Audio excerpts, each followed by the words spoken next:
au culte. Alléluia. Nous allons ensemble nous tenir debout. Nous allons célébrer celui-là qui nous relève quand nous tombons. Nous allons célébrer le rocher des délivrances. Alléluia. Est-ce que tu peux commencer déjà à acclamer le Seigneur? Alors que nous louons, les chaînes sont brisées. Alors que nous louons, la maladie s'enfuit. Alléluia. Il est le Seigneur des Seigneurs. Gloire à Jésus-Christ de Nazareth.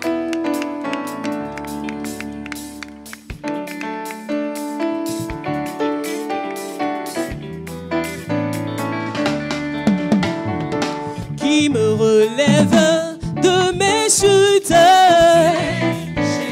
Jésus-Christ, qui combat pour moi dans mes luttes, Jésus-Christ, qui me relève de mes chutes, Jésus-Christ,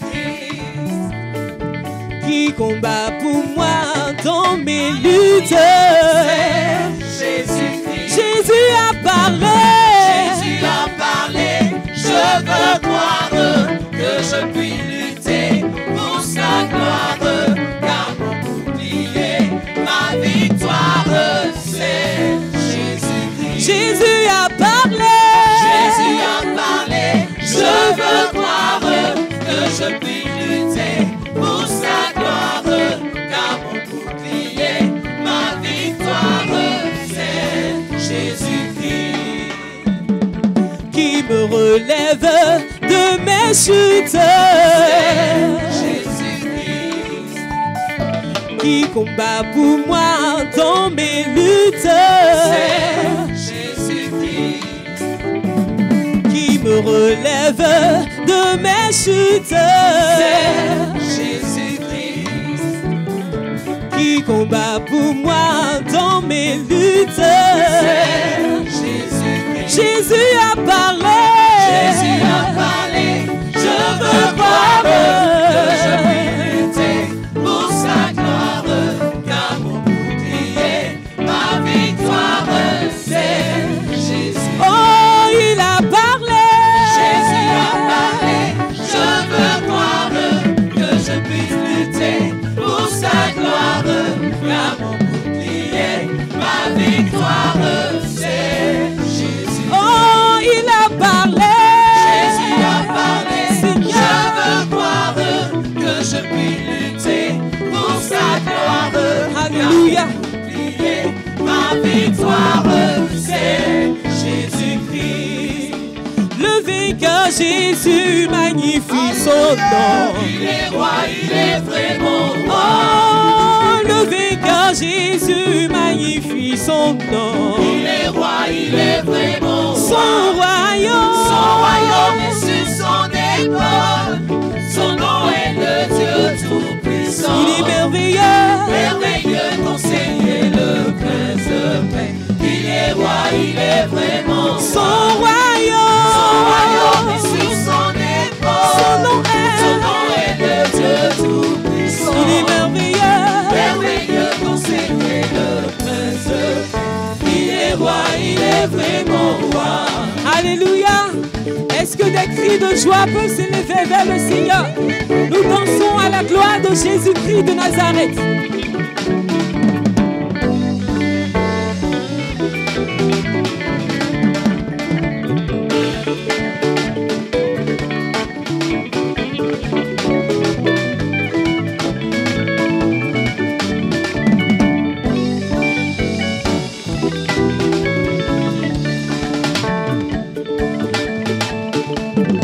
Alléluia, hey! Jésus est vivant.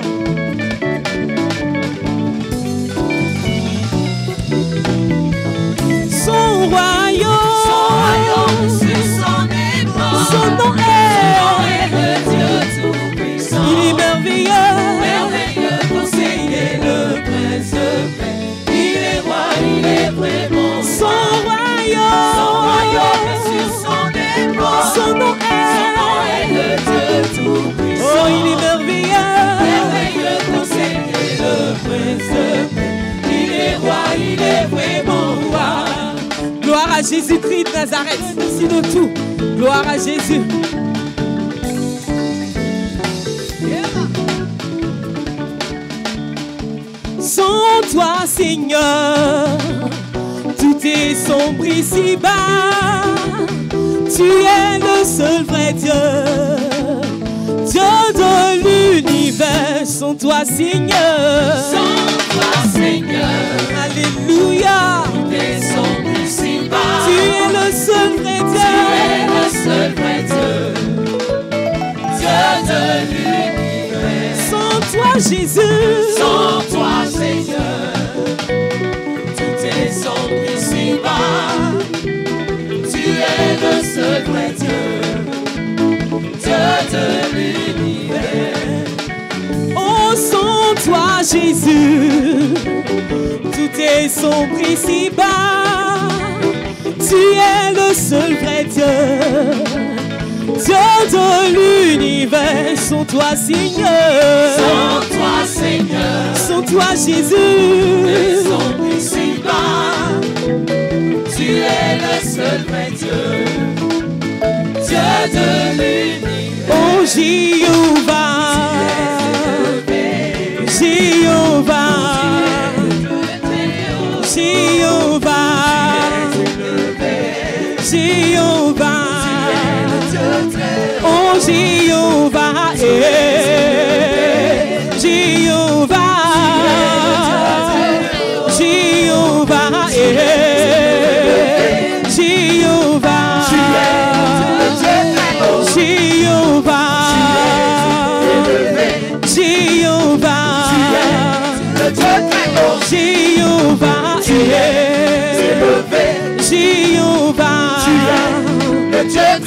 Jéhovah, Jéhovah, oh Jéhovah, Jéhovah, oh Jéhovah, Jéhovah,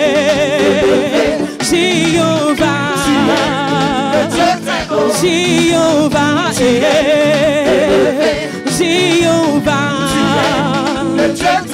Jéhovah, Jéhovah,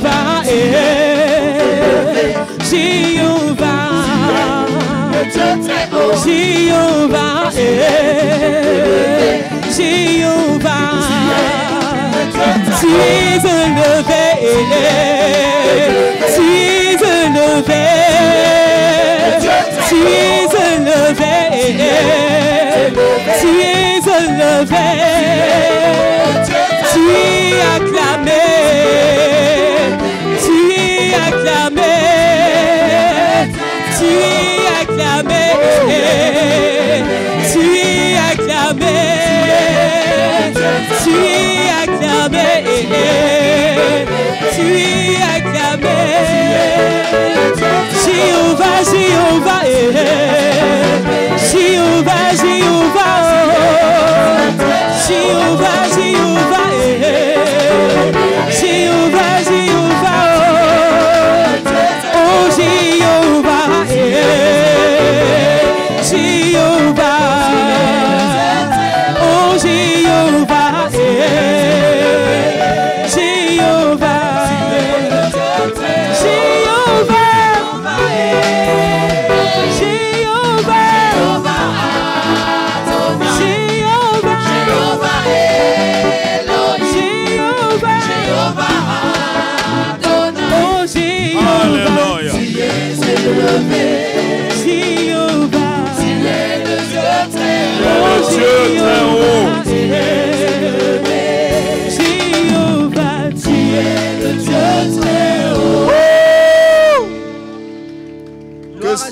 Que c'est beau de célébrer le vivant. Alléluia.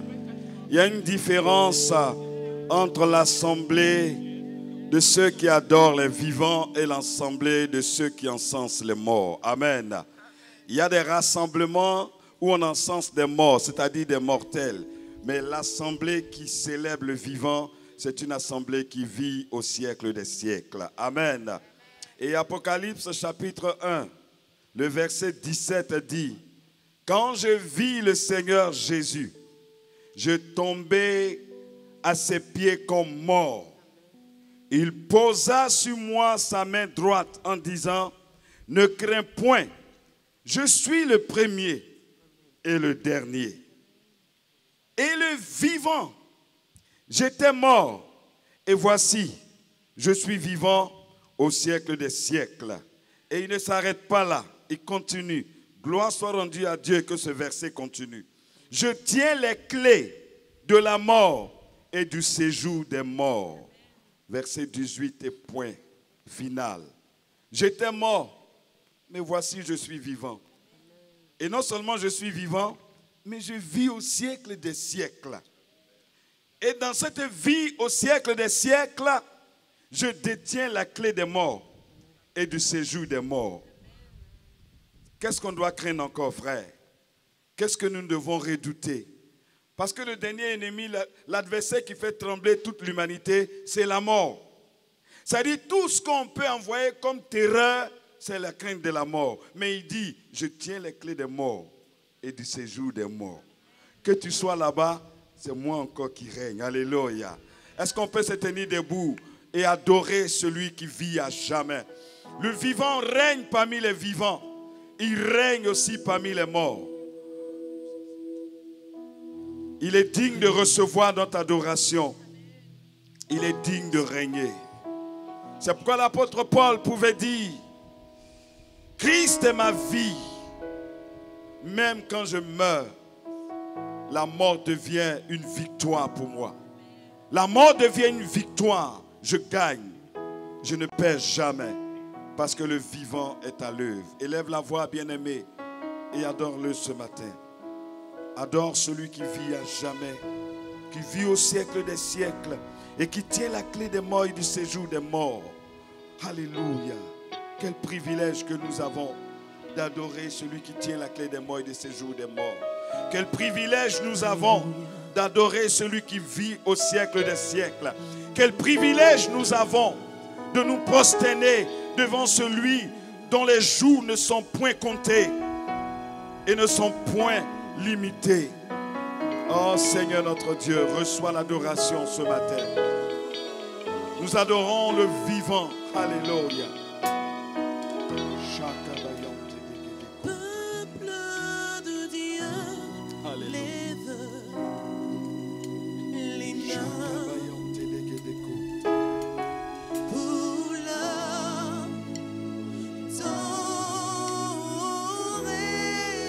Alléluia. Peuple de Dieu, ouvre la bouche. Ton Dieu veut parler.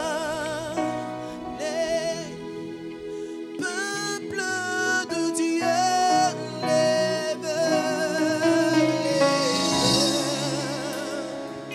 mains pour l'adorer.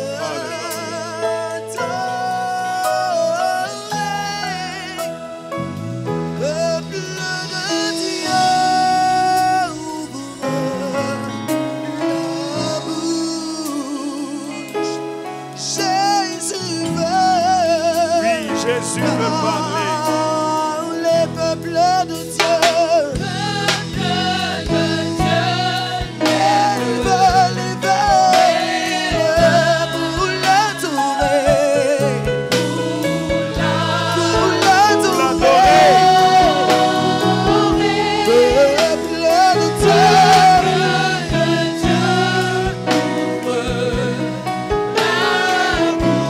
Ton Dieu veut parler.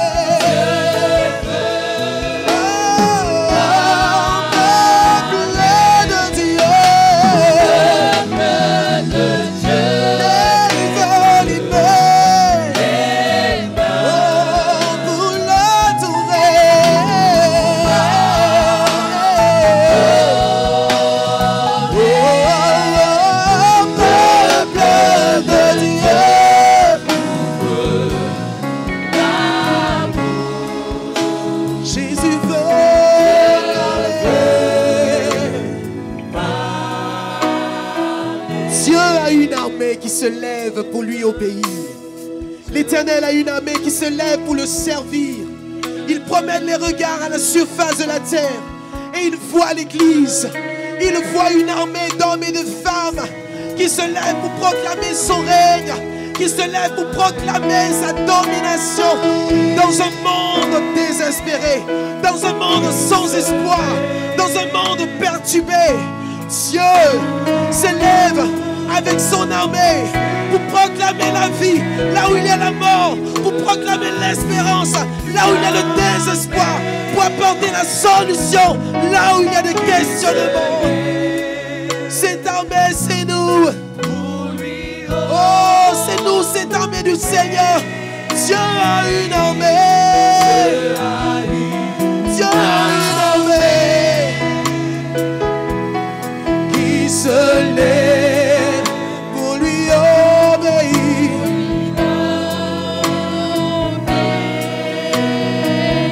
Dieu a une armée. Dieu a une armée qui se lève pour le servir.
Élève-le ce matin. Élève-le, adore-le. Bien-aimé, dans l'histoire du peuple d'Israël, il est arrivé un moment dans le désert de Moab où il y a eu l'interdit au milieu d'eux. Et quand cet interdit a commencé à envoyer la mort, la Bible dit que Moïse s'est mis entre les morts et les vivants et a crié à l'Éternel. Et la plaie s'est arrêtée. Il s'est mis entre les morts et les vivants. Et ce matin, dans toute adoration, le Seigneur est entre les morts et les vivants ce matin. Pour que les plaies s'arrêtent. Pour que la gloire de Dieu éclate. Pour que sa vie soit communiquée. Il se tient entre les morts et les vivants ce matin.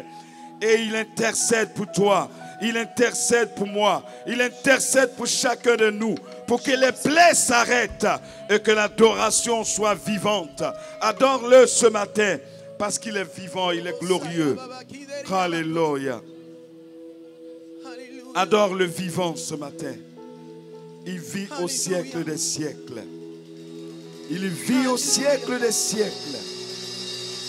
Il règne au siècle des siècles.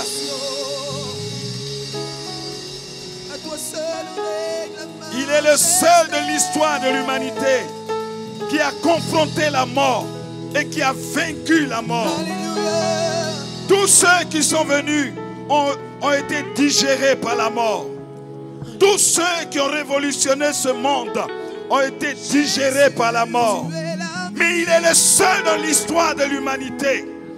Il est le seul homme dans l'histoire de l'humanité qui a confronté la mort et qui est sorti vivant de la mort, qui a englouti la mort et qui a révélé la vie et qui continue de le faire. Adore-le ce matin, bien-aimé.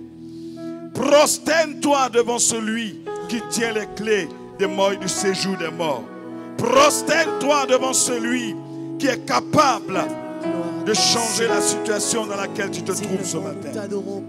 Alléluia. Reçois la gloire, Jésus, le nom le plus beau de tous les noms. Celui-là qui était donné par lequel nous avons la vie. Ton nom est merveilleux.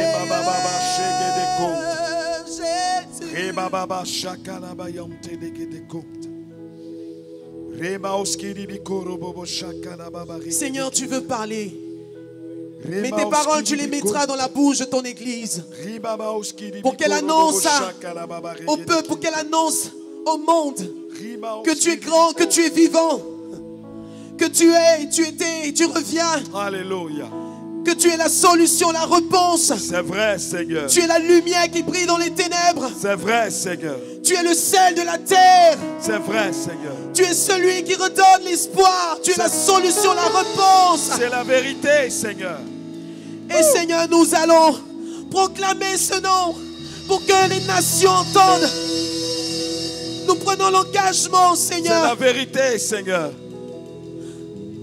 Je le glorifierai. Alléluia. Et je l'exalterai. Le vivant.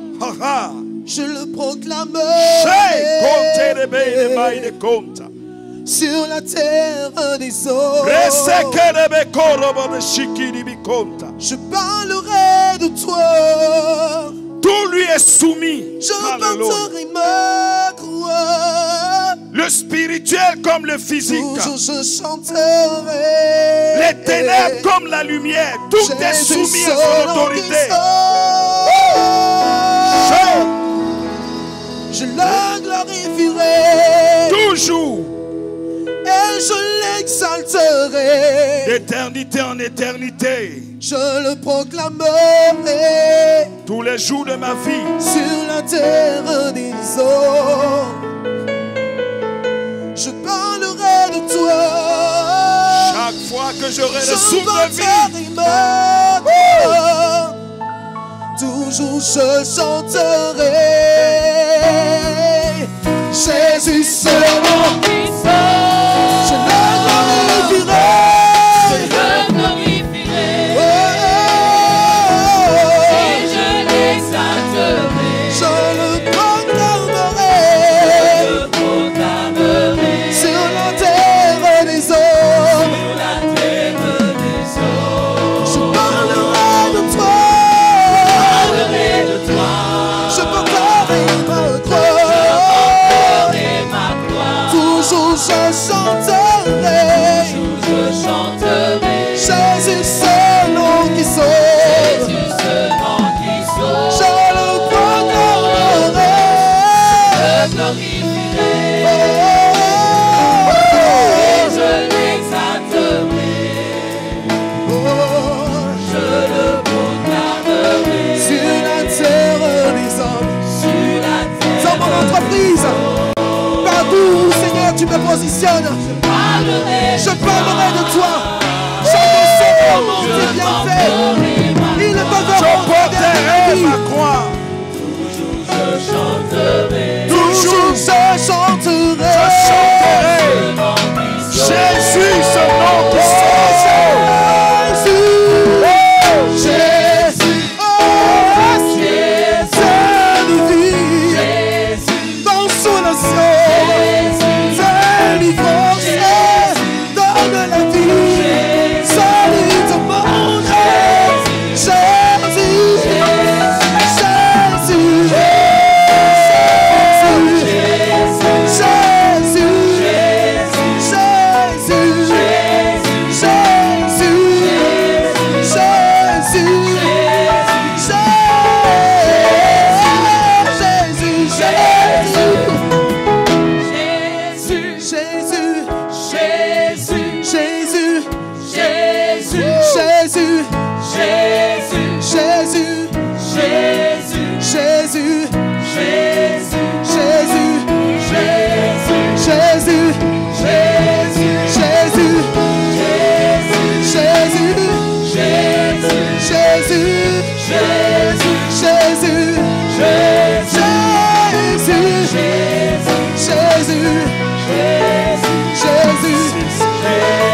Jésus,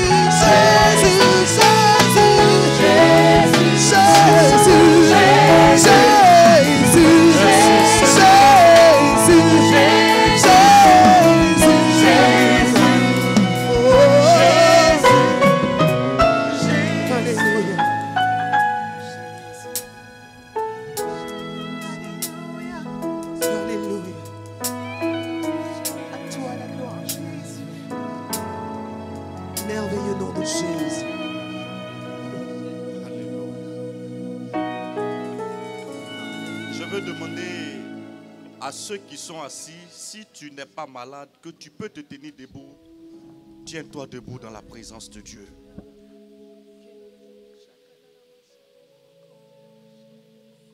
La main de l'Éternel fut sur moi et me transporta en esprit et me déposa dans le milieu d'une vallée remplie d'ossements. Il me fit passer auprès d'eux tout autour, et voici, ils étaient fort nombreux à la surface de la vallée, et ils étaient complètement secs. Il me dit, fils de l'homme, ces ossements pourront-ils revivre? Je répondis, Seigneur, tu le sais. Seigneur, tu le sais. Combien parmi nous, bien-aimés, ressemblons à des ossements desséchés? Parce que tout est desséché en nous. Notre communion avec Dieu, notre vie, notre santé. La présence de l'Esprit de Dieu en nous, tout est desséché. Ce matin, le Seigneur va faire revivre des personnes. Il va faire revivre des personnes. Ce qui est desséché en toi va reprendre vie. Oh, Shabakoyan Takabaot, continue de l'adorer. Pendant que tu l'adores, l'Esprit de Dieu, l'Esprit de vérité, l'Esprit de gloire va descendre sur ta vie comme au jour de la Pentecôte. Ton nom. Nous continuons avec ce cantique. Ton nom. Ce nom qui est le plus beau des noms. Oh, bien-aimé, continue d'adorer, continue d'invoquer sa présence. Dis au Saint-Esprit, viens renouveler, viens restaurer, viens rétablir.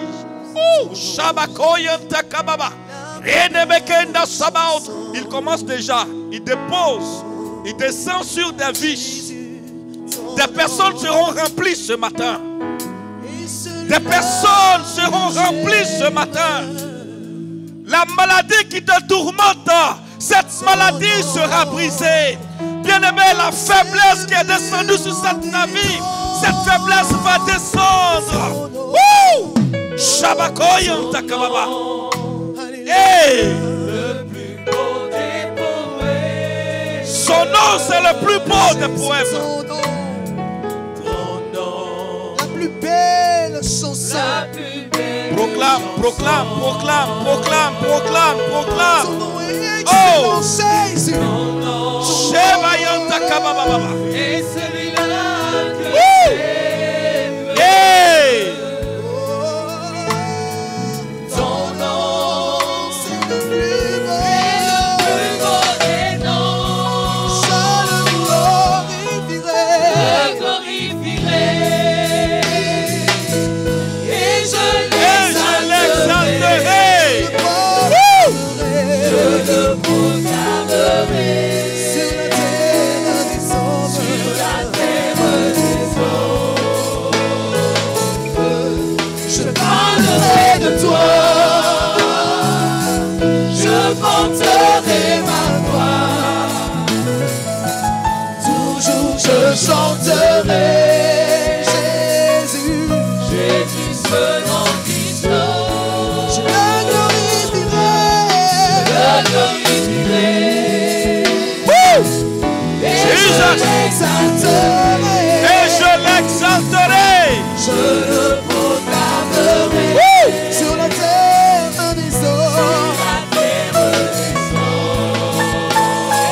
Oh, je parlerai de toi en tout temps, en tout lieu.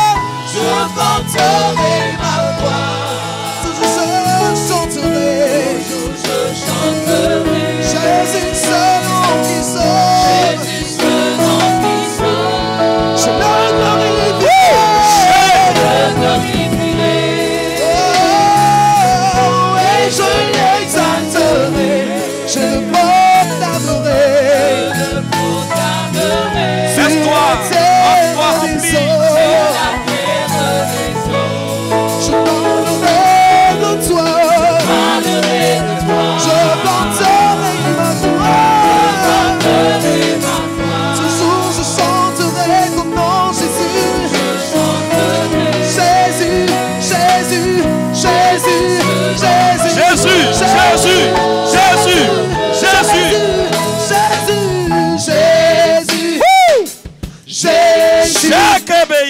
Jésus, Jésus, Jésus, Jésus, oh, Jésus, Jésus, Jésus, Oh Jésus,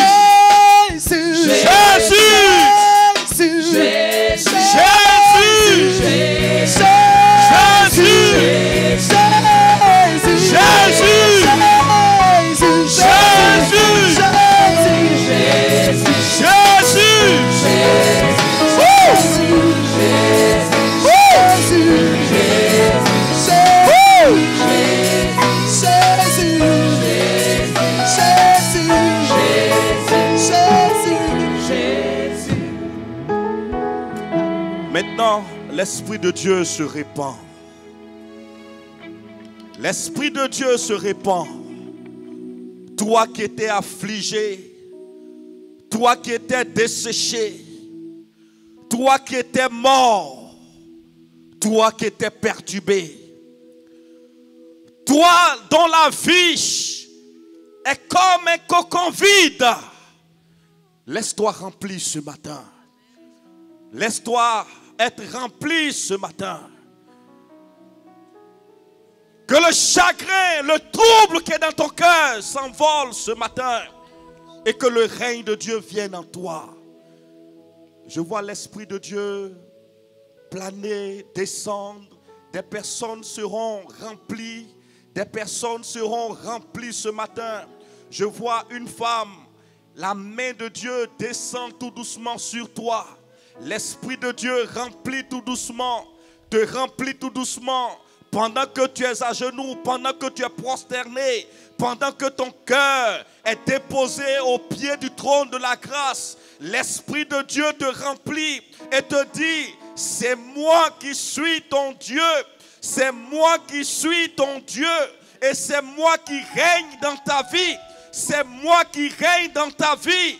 Ma vie est en toi. Mon règne est en toi, mon autorité est en toi, ma puissance est en toi, ma force est en toi. Son règne arrive, il se déclenche maintenant. Sa puissance arrive, sa force arrive, son autorité arrive, sa gloire arrive, sa puissance arrive. Je vois une femme qu'on ne pourra pas arrêter. Pendant qu'elle a arrêté, pendant qu'elle est debout, je vois la puissance de Dieu, je vois l'autorité de Dieu remplir sa vie, remplir son cœur. Oh, béni sois-tu Seigneur pour ton règne. Béni sois-tu Seigneur pour ton règne. Merci Seigneur pour ta gloire. Oh, Kayanda Sheke Baba Baba Baba.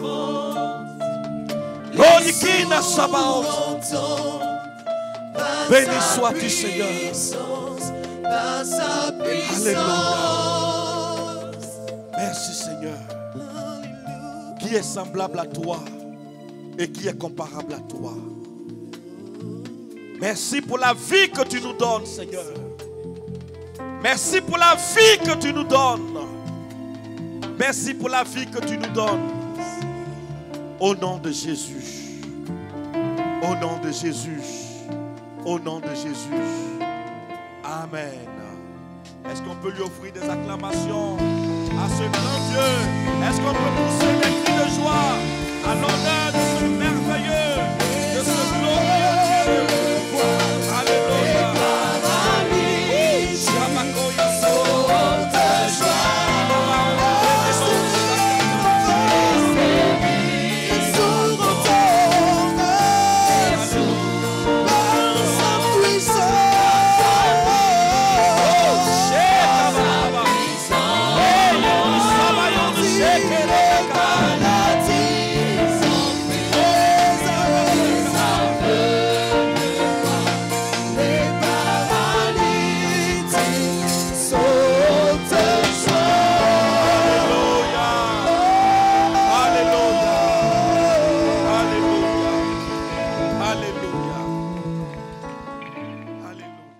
Les 6 piliers clés de la grande mission.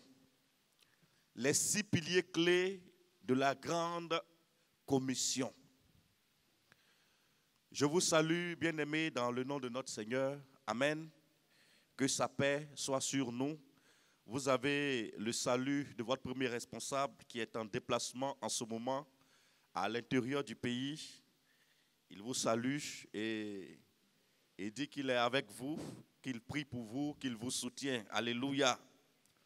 Donc, nous avons commencé une étude avec notre premier responsable dont le thème est les 6 piliers clés de la grande mission. Le Seigneur Jésus, après sa mort et sa résurrection, avant sa montée, est apparu plusieurs fois à ses disciples et leur a communiqué l'orientation qu'il donne à la mission qu'il est venu accomplir sur la terre.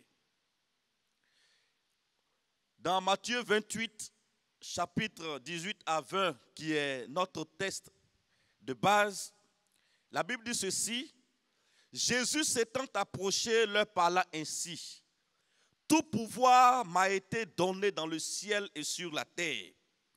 Allez et faites de toutes les nations des disciples, les baptisant au nom du Père, au nom du Fils et du Saint-Esprit, et enseignez-leur à observer tout ce que je vous ai prescrit. Et voici, je suis avec vous tous les jours jusqu'à la fin du monde. Voilà la mission que Jésus confie à ses disciples alors qu'il s'apprêtait à monter, à rejoindre son Père. Et le dimanche dernier, nous avons donné le premier point, à savoir le caractère impératif de la grande mission. C'est un ordre que le Seigneur nous donne. C'est l'ordre suprême. Et nous avons vu 3 sous-points, à savoir que cette mission est la priorité pour Dieu. Le fait d'aller et de prêcher l'évangile est une priorité pour Dieu. Ce n'est pas facultatif. Ce n'est pas quelque chose que nous devons choisir ou pas, mais c'est la priorité. Deuxièmement, nous avons dit que cette mission non seulement est une priorité, mais aussi est un ordre. C'est un ordre que le Seigneur donne à ceux qui marchent avec lui. C'est un ordre que le Seigneur donne à son Église. Et troisième sous-point de ce premier point, c'est notre responsabilité dans le salut des autres. Dieu aurait pu prendre des anges, faire descendre des anges pour annoncer l'évangile, manifester sa puissance. Les gens se seraient donnés à lui sans discuter. Mais Dieu utilise les hommes qu'il aime, les hommes qu'il a rachetés, afin que de la même manière, quelqu'un est venu nous annoncer l'évangile et que nous avons accepté, que nous aussi, en retour, nous puissions annoncer l'évangile à quelqu'un. Alléluia.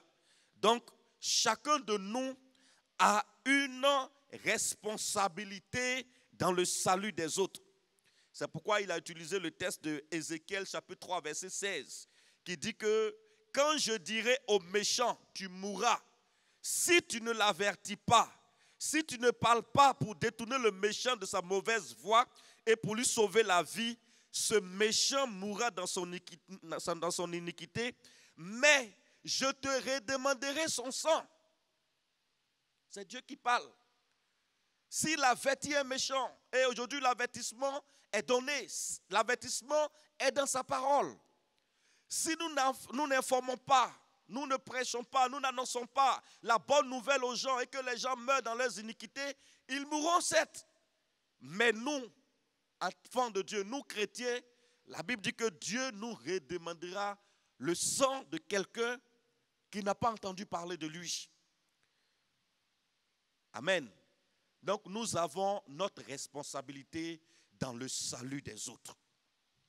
Aujourd'hui, nous allons aborder le deuxième point, à savoir le deuxième point, le premier point donc, c'est le caractère impératif de la mission. Le deuxième point que nous partageons aujourd'hui, c'est l'étendue de la grande mission. L'étendue de la grande mission.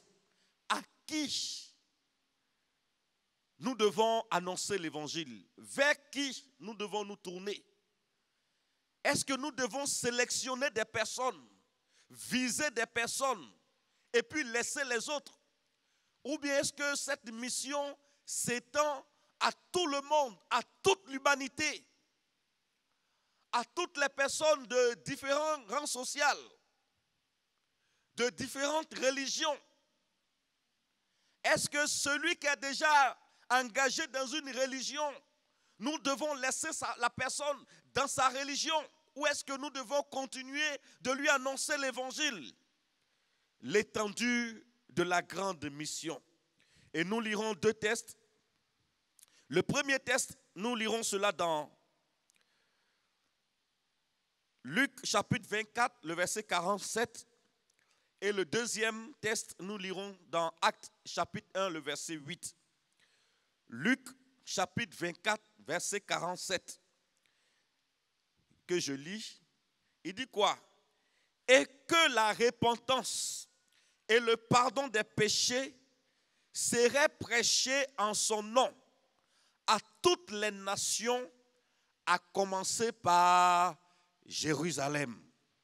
Alléluia. Et que la repentance et le pardon des péchés seraient prêchés en son nom à toutes les nations, à commencer par Jérusalem. Luc 24, 47 et Actes chapitre 1, verset 8. Il dit quoi? Mais vous recevrez une puissance, le Saint-Esprit survenant sur vous, et vous serez mes témoins à Jérusalem, dans la Judée, dans la Samarie et jusqu'aux extrémités de la terre. Alléluia. Et le dimanche dernier, au deuxième culte, j'étais en train de dire ceci. Suivons le doigt de Dieu, à savoir l'Esprit de Dieu.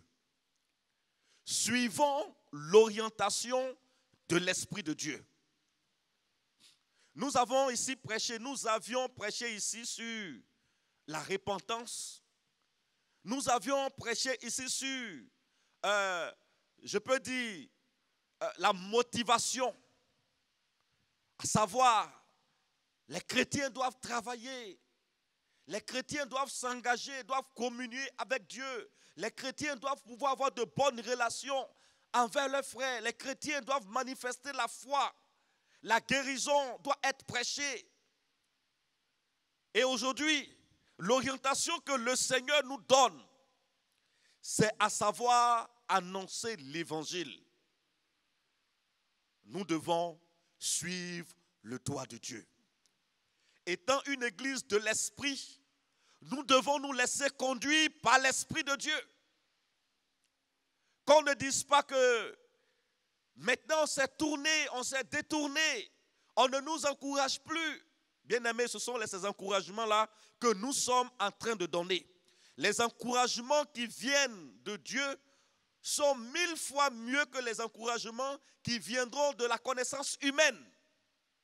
Quand l'Esprit de Dieu nous parle, nous devons nous soumettre à l'Esprit de Dieu. Alléluia. C'est pourquoi, frères et sœurs, disposons-nous. Dans les deux textes que nous avons lus, il est question d'être témoin de Jésus-Christ. Il est question de pouvoir partager le message de Jésus à l'humanité.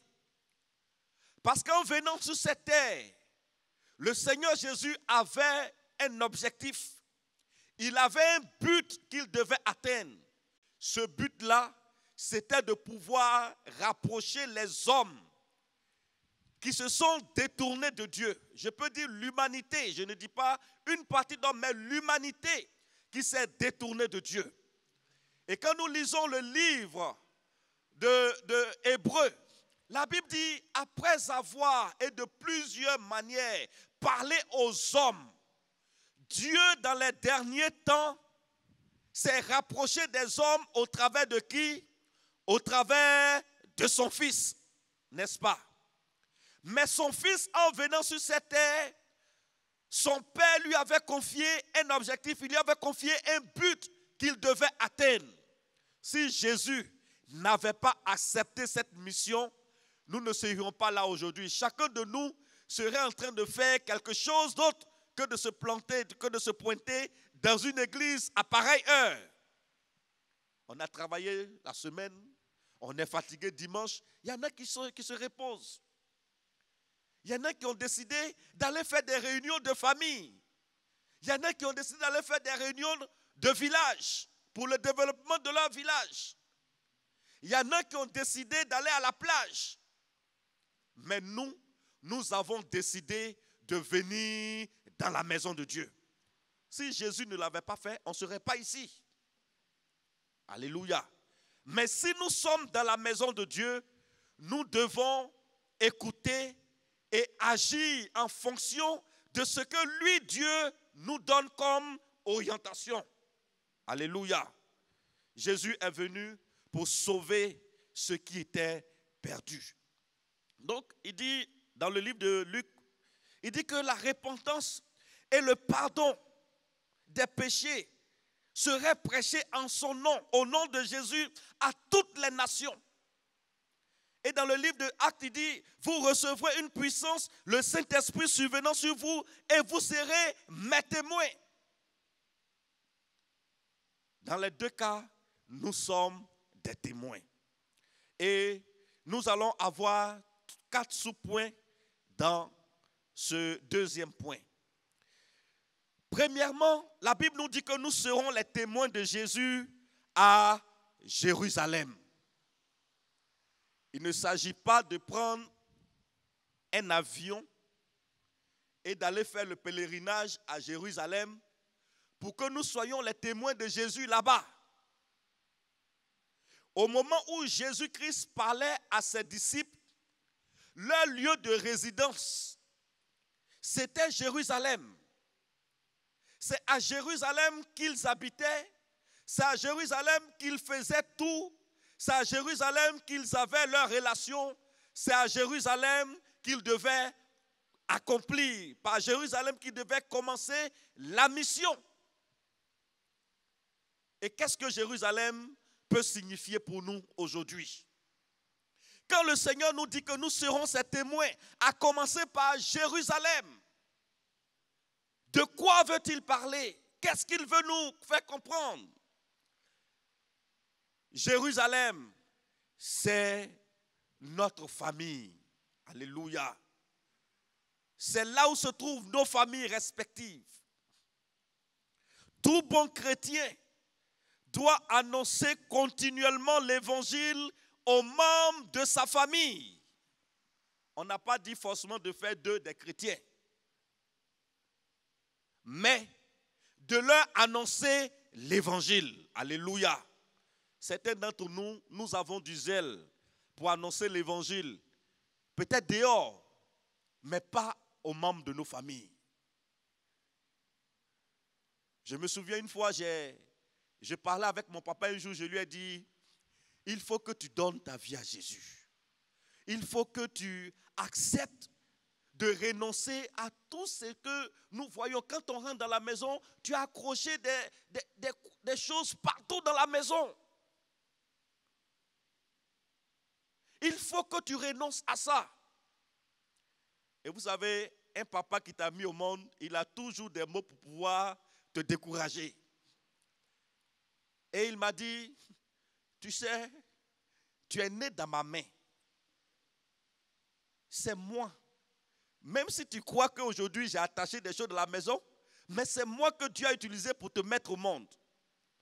Mais quand tu as un papa qui te dit ça, qu'est-ce que tu fais? Est-ce que tu continues ou bien tu laisses?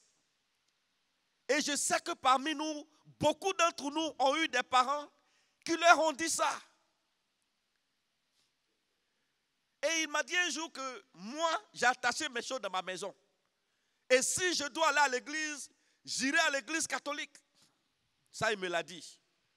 Parce que ton église, tu vas dedans là. Je suis plus âgé que ça. Je ne vais pas dans l'église que je suis âgé plus que ça, je ne vais pas dedans. Vous comprenez déjà le sens? Pour lui, toi, un petit comme ça, tu es devenu pasteur, tu as église et tu veux que j'aille dans ton église. Église même, je suis âgé plus que ça là. C'est dans ça que tu veux que j'aille. Mais ce n'est pas le nom du bâtiment.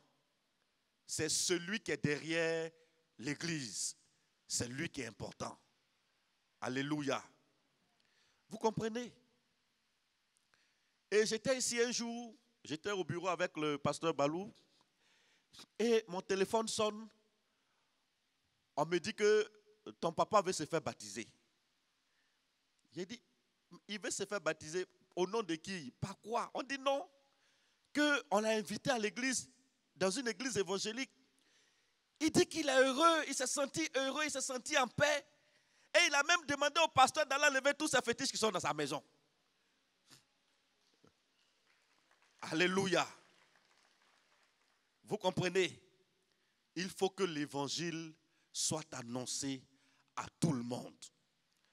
Et le pasteur, j'ai appelé le pasteur, je lui ai dit, il dit non, non vraiment, il faut qu'on aille baptiser rapidement le vieux. Je lui ai dit,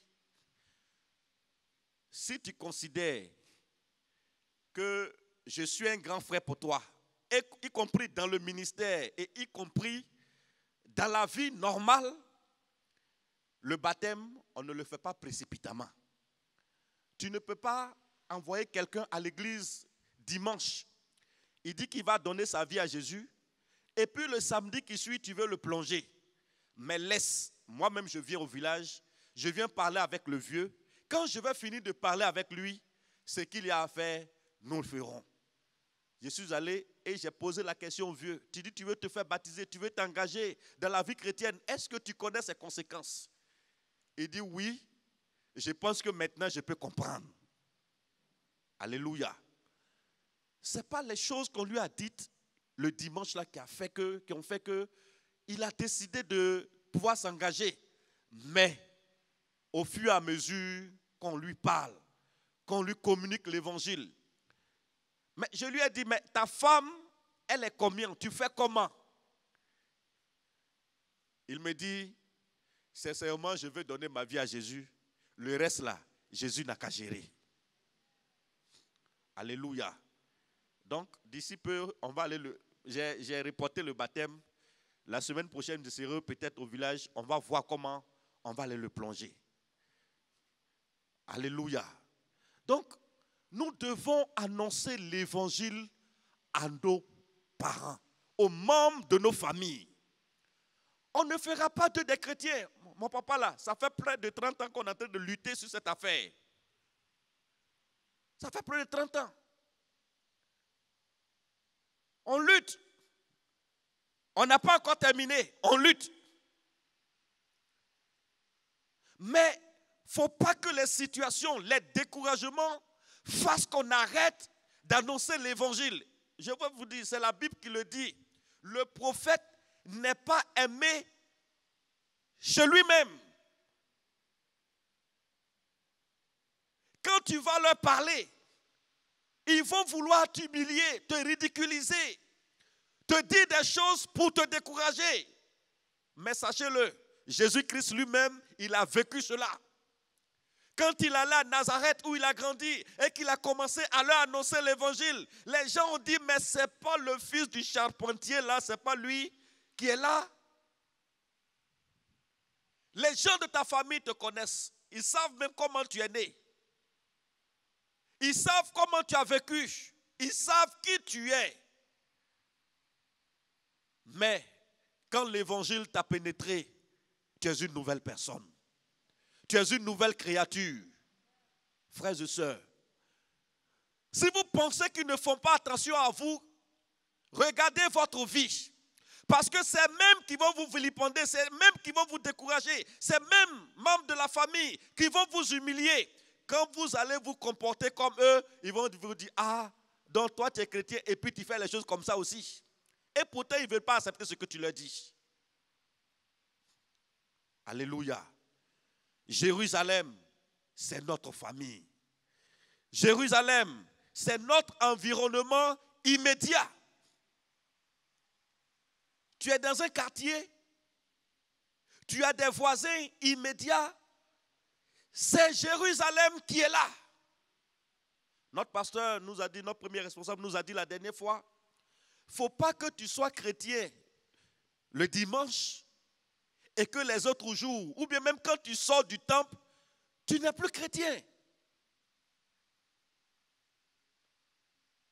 Il y a des habits pour le dimanche et il y a des habits qu'on porte après le culte pour les autres jours. Comment est-ce que les chrétiens, comment est-ce que les païens qui sont dans ton quartier, qui sont tes voisins, vont te considérer? Comment est-ce qu'ils vont savoir? Bien-aimés, le Seigneur a dit, vous serez mes témoins, premièrement, où? À Jérusalem. Les membres de ta famille, quand ils te regardent, qu'ils voient, qu'ils sachent que tu es témoin de Jésus. Alléluia. Tes voisins, tes premiers voisins autour de toi, quand ils te regarderont, il faut qu'ils sachent que tu es témoin de Jésus. Ce que nous voyons tous les jours, et avec qui nous partageons des liens de voisinage, ceux qui sont dans notre environnement immédiat, ce sont ceux-là qui sont nos témoins, qui sont ceux-là même que nous devons gagner à Jérusalem. Il ne faut pas prendre un billet d'avion pour aller en Israël. C'est ton Jérusalem, c'est ton quartier. Ton Jérusalem, c'est ta famille. Ton père, ta mère, tes frères, tes soeurs, tes oncles. C'est là Jérusalem. Comment est-ce qu'ils te regardent? Comment est-ce qu'ils te considèrent? Comment est-ce qu'ils te regardent?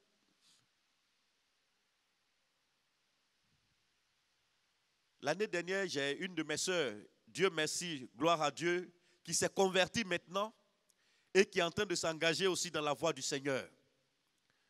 Je peux dire dans le service de Dieu. Elle m'appelle, elle me dit, grand frère, j'ai dit oui. Elle dit bon, comme c'est la fin de l'année, bon, la vieille, elle est là, le vieux aussi, je veux qu'on puisse vraiment tuer un mouton pour donner au vieux, pour que le vieux puisse vraiment se réjouir avec ses amis. Je lui ai dit, mais quelqu'un qui a près de 90 ans, il va faire quoi avec mouton, viande de mouton? Est-ce que tu n'as pas une autre idée derrière la tête? Parce que le Saint-Esprit m'avait convaincu que ce n'était pas pour ça. C'était pour un sacrifice qu'elle voulait. Mais comme elle sait que si elle me dit, je ne le ferai pas, elle a tourné ça autrement. Et elle me répond, voilà, c'est à cause de ça qu'on m'a dit de t'appeler, je ne voulais pas t'appeler là, parce que je sais que toi-même, tu vas dire des choses. Je lui ai dit, mais qu'est-ce que j'ai dit? Est-ce que le vieux qui a 90 ans environ, il peut manger viande de mouton? Il peut manger ça? C'est là après, elle va dire non, qu'on doit faire sacrifice parce que la vieille là, ces génies là, ont commencé à faire ceci, à faire cela. Je lui ai dit, le Saint-Esprit t'a mis à nu. Et aujourd'hui, elle a décidé de donner sa vie à Jésus. Elle marche avec le Seigneur. Elle s'est convertie, elle s'est fait baptiser. Malheureusement, elle ne veut plus parler à sa maman. Parce que son pasteur lui a dit que comme sa maman est féticheuse, donc, il ne faut pas qu'elle parle à sa maman. Je lui ai dit, mais la femme là, moi, je peux dire, c'est la femme de mon père, parce que j'ai ma mère à part. Mais si toi, tu ne parles pas avec ta maman, comment est-ce que ta maman un jour peut décider d'abandonner ses fétiches et donner sa vie à Jésus? Comment est-ce qu'elle peut le faire? Et quand je suis allé, la vieille dit, tu vois mon fils, elle m'appelle mon fils, elle me dit, tu vois, c'est pour ça là que les gens ne veulent pas aller à l'église là. C'est à cause de ça. Ma propre fille ne parle pas avec moi. Ça, c'est quel évangile? C'est quel témoignage? Et parmi nous, il y en a qui se convertissent et qui ne parlent plus avec leurs parents. Même si c'est un féticheur, c'est ton père. Même si c'est une féticheuse, c'est ta mère. Ce dont elle a besoin, c'est l'évangile. Alléluia. Et si tu ne peux pas, tu n'es pas capable de partager l'évangile avec ces personnes, bien-aimé, avec qui tu pourras. Si tu le fais avec d'autres personnes, c'est de l'hypocrisie. Commence par ta maison. C'est par Jérusalem qu'on commence. Le Seigneur n'a pas dit allez aux extrémités de la terre d'abord. Il dit commencez par Jérusalem. Combien d'entre nous commencent par Jérusalem? Alléluia. Deuxième point, la Judée. La Judée, ce sont des hommes qui vivent dans le même quartier que nous. Est-ce que dans ton quartier, on te reconnaît comme chrétien?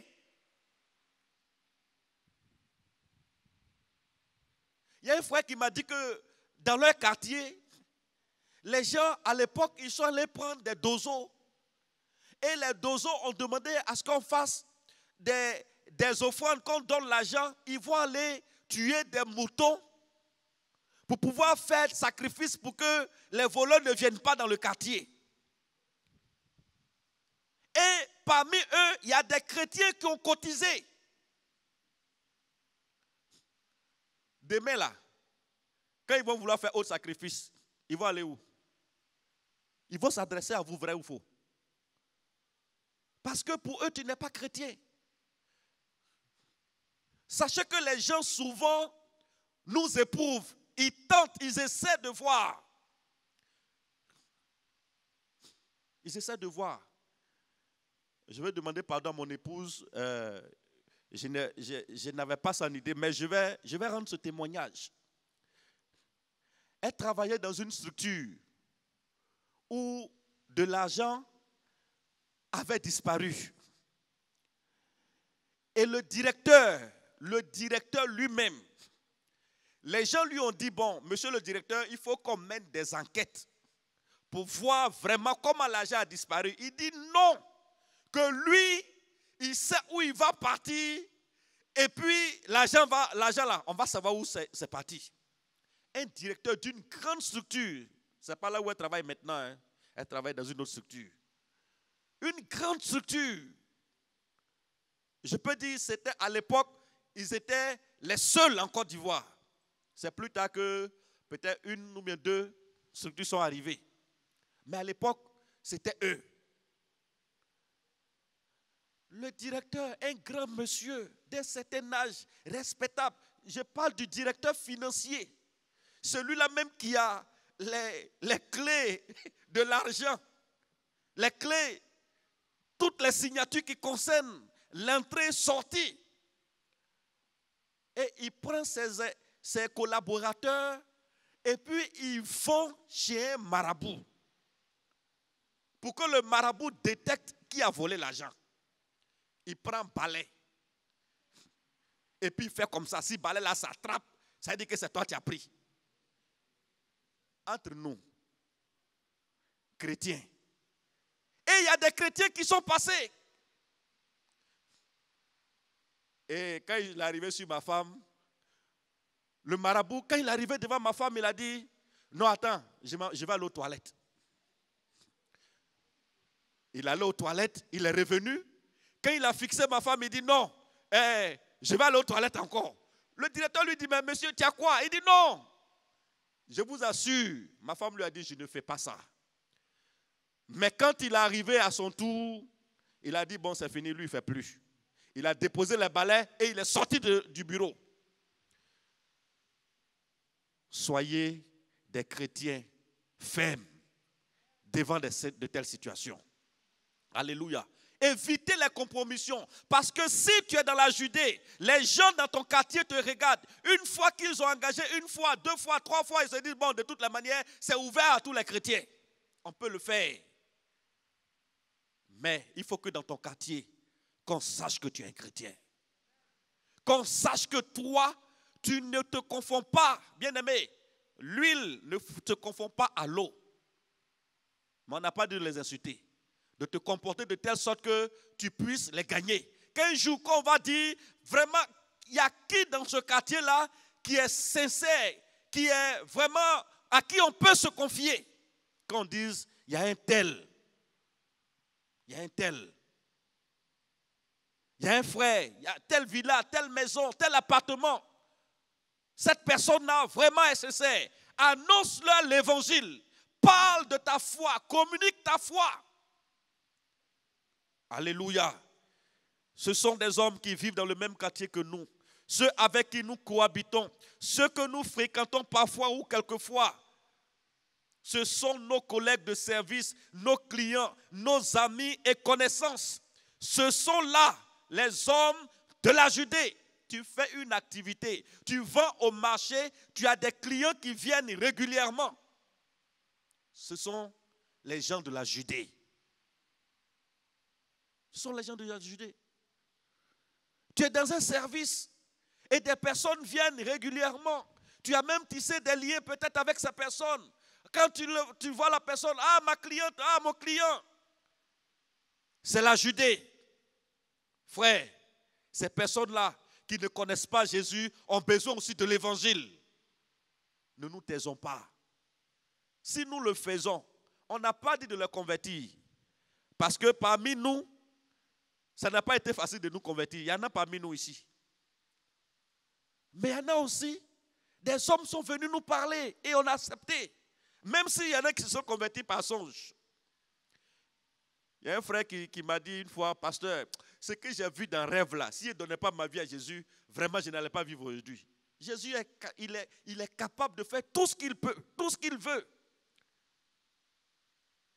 Mais il y en a aussi à qui on a parlé. Et si Jésus t'a saisi, toi aussi à ton tour, saisis les gens autour de toi. Parle aux gens autour de toi. Annonce l'évangile autour de toi. Car le Seigneur se saisira de cela un jour pour pouvoir ramener ses cœurs à lui, ses âmes à lui. Alléluia. La Judée, la Samarie. Les gens de la Samarie sont ceux que nous ne connaissons pas, peut-être que nous ne fréquentons pas.